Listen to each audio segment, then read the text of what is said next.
नन्ही चिड़िया टीवी में आपका स्वागत है। मरी के जंगल में ठंड का मौसम आने वाला था, लेकिन जंगल के किसी भी पंछी ने उसकी तैयारी नहीं की थी। सभी बस अपने रोज के कामों में लगे हुए थे। भूरा जी उठिए, जरा बाहर देखिए, सारे पंछी अनाज लाने जा रहे हैं। जाइए जाइए, जरा हमारे लिए भी अनाज ले आइए। क्या गोरी, तुम्हारे पैरों में मेहंदी लगी है जो तुम नहीं जा सकती? क्या कहा, मुझे उल्टा जवाब देते हो।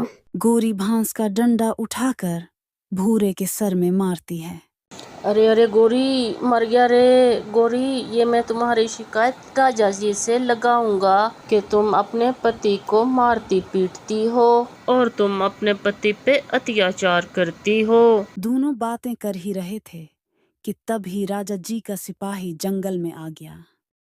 सुनो परिंदों, अपने घोंसलों से बाहर आओ। तुम्हारी बात सुनने के लिए जंगल में हमारे अलावा और कोई नहीं है। जो बताना है हमें बताओ। सिपाही गांव के पास आ जाता है। अच्छा ठीक है, तुम बाद में इन्हें बता देना। मैं यहाँ ये बताने आया था कि इस बार जंगल में बहुत ठंड पड़ने वाली है। इस बार बर्फ़बारी का भी इम्कान है और इसलिए सब ही अपने घोंसले अभी गर्म और मजबूत कर लें। अच्छा ऐसा है क्या बाप रे? ठीक है, हम उन्हें बता देंगे। सिपाही वहां से चला गया। सिपाही की ये बात सुनकर शैतान गोरी के दिमाग में एक आइडिया आता है।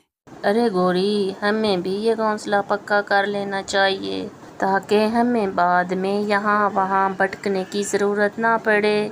बाकियों को भी ये बात बता देनी चाहिए। चुप करो, अपना होशियार दिमाग चलाना बंद करो। हम ऐसा कुछ नहीं करेंगे।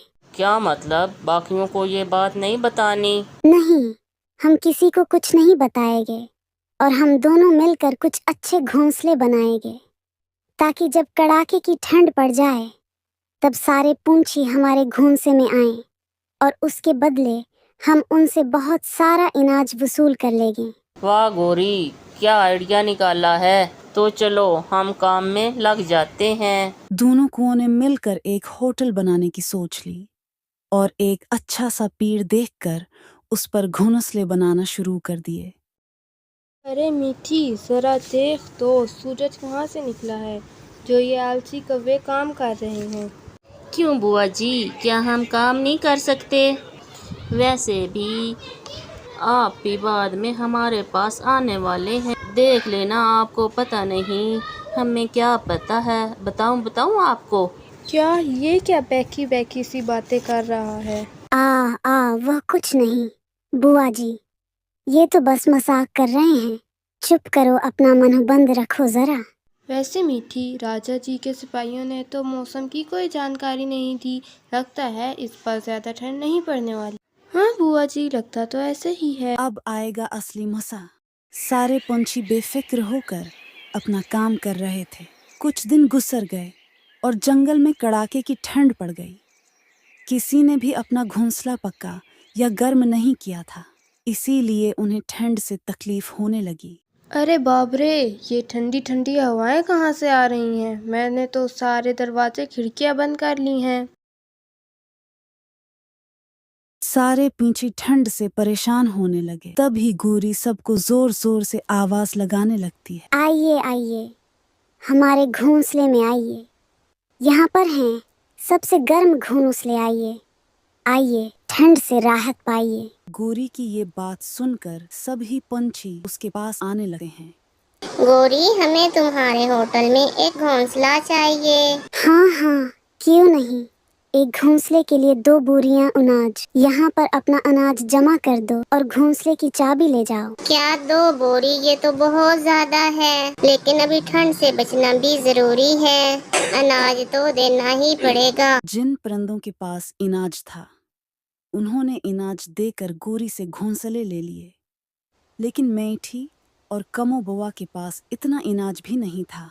अरे गोरी, हमारे पास तो इतना भी अनाज नहीं है। वैसे मुझे पता ही है तू अपनी बुआ जी से अनाज थोड़े ही लेगी। दे मुझे घोंसले की चाबी दे। आहा, बुआ जी को तो मीठा भी बोलना आता है, मुझे तो पता ही नहीं था। गौरी, हमारे पास थोड़ा ही अनाज है, अगर हमने वो भी तुम्हें दे दिया तो हम पूरे सर्दी के मौसम में क्या खाएंगे? तेरे ये चोंचले तो मुझे क्यों बता रही है अनाज नहीं है तो पुहूटू यहाँ से ये होटल तुम्हारे जैसे गरीबों के लिए नहीं है छड़िया। हाँ कलमुनी कहेंगी, हमें भी तेरे इस बकवास होटल की कोई ज़रूरत नहीं। मेरी ये बद्दुआ है कि तेरा ये घोंसला टूट जाए, गिर जाए और इसे दीमक लग जाए। अरे बुआ जी, शांत हो जाइए, चलिए यहाँ से। दोनों वहां से चली गईं। भूरा जी, हमारा प्लान कामयाब हो गया। मैं उस गोरी को नहीं छोड़ने वाली। खड़ूस कहीं की, उसने मेरे साथ ठीक नहीं किया। कहीं इस ठंड की वजह से अब मैं जम ना जाऊं। पता नहीं अब हम क्या करेंगे। ठंड तो बहुत बढ़ गई है, बर्फबारी भी शुरू हो गई है। अगर हमें ये पहले ही पता होता तो कम से कम हम अपने घोंसले ही पक्के कर लेते। हाँ मीठी, और यहाँ ना ही घास है ना लकड़ियाँ, जिससे हम दूसरा घोंसला तो बना लेते। जहाँ देखो वहाँ बस बर्फ ही बर्फ है। अब तो लगता है हमें इस बर्फ में ही रहना होगा। इतनी सारी बर्फ देखकर मीठी के दिमाग में एक आइडिया आता है। अरे बुआ जी, क्यों ना हम बर्फ का ही घोंसला बना लें? क्या बर्फ का घर? वो कैसे बनाते हैं? क्या उसमें ठंड नहीं लगती? नहीं बुआ जी, आपने तो देखा ही होगा, बड़े बड़े पहाड़ों पर जहाँ पर हमेशा ही सर्दी रहती है, वहाँ पर रहने वाले इंसान ऐसे ही इग्लू का घर बनाकर रहते हैं, जिसमें उन्हें ठंड से राहत मिलती है। अच्छा, ये अच्छा उपाय निकाला तूने। चल चल, फिर देर किस बात की। मीठी और बुआजी मिलकर इग्लू का घर बनाने में लग गईं।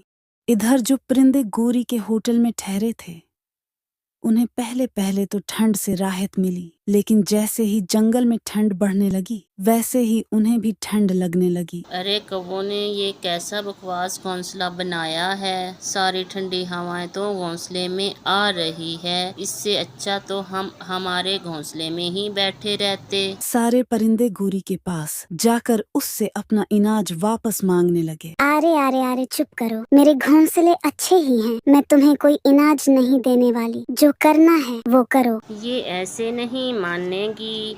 चलो दोस्तों, हम राजा जी के पास चलते हैं। सभी परिंदे गुस्से में आकर राजा जी के पास चले जाते हैं। अरे गोरी, कहीं उन परिंदों को पता ना चल जाए कि हमने जानबूझकर उन्हें ये बात नहीं बताई। ऐसा कुछ नहीं होगा। क्या ये तुम क्या कह रहे हो परिंदों? मैंने सिपाही को जंगल में भेजा था और उसने मौसम की जानकारी भी दी थी। राजा जी की ये बात सुनकर सभी समझ गए कि भूरा और गोरी ने उनके साथ धोखाबाजी की है। परिंदों ने भी राजा जी को सारी बात बता दी। अच्छा, तो ये उन कौवों की वजह से हो रहा है। तुम सब ही चिंता मत करो, तुम सब ही को तुम्हारा अनाज वापस मिल जाएगा और उन्हें उनकी गलती की सजा जरूर मिलेगी। सब ही वहाँ से वापस आने लगे। तब ही उन्हें रास्ते में एक आइग्लू का बड़ा सा घर दिखाई देता है। वो उसके अंदर चले जाते हैं तो वो देखते हैं कि अंदर तो मीठी और बुआजी बैठे हुए हैं। अरे वाह मीठी, ये घर तुमने बनाया है? हाँ दोस्तों, मैंने और बुआ जी ने मिलकर ये इग्लू का घर बनाया है। वाह वाह, इसमें तो जरा भी ठंड का एहसास नहीं हो रहा। दोस्तों, क्यों ना हम ऐसे ही इग्लू के घर बना लें अपने लिए। हाँ, आइडिया तो अच्छा है। हाँ बना लो, ये घर बनाने में तो ज़्यादा देरी भी नहीं लगती और इन कौवों के बकवास घोंसलों से तो 100 गुना अच्छा है। सभी परिंदों ने मिलकर अपने अपने आइग्लू के घर बना लिए और उनमें आराम से रहने लगे। इधर गोरी और भूरा अपने ही घोंसले से परेशान हो रहे थे। अब उनके पास न तो इनाज था और न ही अच्छा घोंसला। गोरी, चलो हम मीठी से कहते हैं कि वो हमें अपने घर में ले ले, वरना अगर यहाँ रहेंगे तो हमारी बर्फ जम जाएगी। क्या कहा? डंडा किधर है मेरा? Thank you for watching this video. Please like and share this video and don't forget to subscribe our channel and press the bell icon button.